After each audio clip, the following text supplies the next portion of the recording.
গত এক মাসে ঢাকা চট্টগ্রাম মহাসড়কে সীতাকুণ্ড ও মিরেশ্বরায় অন্তত 15টি পয়েন্টে কমপক্ষে 10টি ডাকাতির ঘটনা ঘটেছে। ডাকাতির শিকার হচ্ছে পরিবহনের যাত্রী এবং কাভার্ড ভ্যানের পণ্য।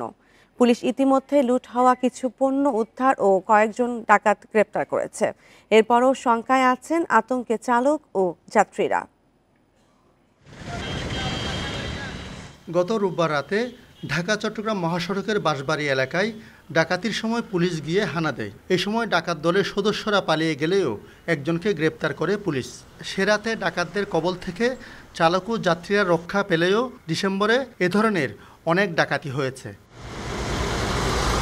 সড়ক ব্যবহারকারীদের অভিযোগ, ঢাকা চট্টগ্রাম মহাসড়কের 15টি পয়েন্টে তৎপর ডাকাত সদস্যরা। যখনই কোনো পণ্য বা মালবাহী ট্রাক দেখে সেটিতে ডাকাতির চেষ্টা করে দুর্বৃত্তরা।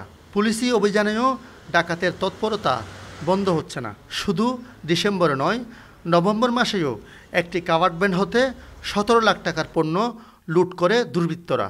গাড়ি একটু জ্যামে পড়লে এই ঘটনাটা আবার পিকআপ দিয়ে আসি, ব্যারিকেড দিয়ে না আবার ডাকাতি হচ্ছে। এরা গাড়িতে উঠে আমাদেরকে অস্ত্র ধরে আমাদের টাকা পয়সা, মোবাইল, মানি ব্যাগ যা আসে এবং কি কাপড় চোপড় ব্যাগসও নিয়ে গেছে। আমাদের কাছে আর কোনো ভাত খাওয়ার টাকা ছিল না। 4-5টা লোকের ছেনে নিয়ে আসছি, দৌড়ে এসে আমার দরজা বাড়ি দিয়ে গ্লাস ভাঙা ফেলাইছে, মোবাইল, মানি ব্যাগ নিয়ে গেছে, আমার এক বাড়ি দিচ্ছে এখান বাড়ি। পুলিশের দাবি, ডাকাতি আগের মতো নেই।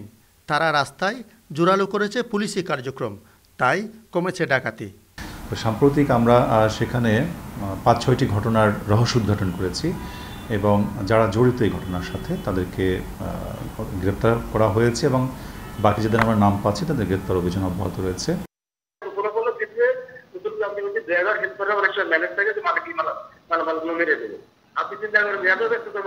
সারা রাত গাড়ি চলে, একটা কাভার্ড ভ্যান যদি রাস্তা থামায় আর কিচ্ছু ভালো লাগবে না, 10 মিনিটের মিনিমাম 20-30 গাড়ি কিনে যাবে।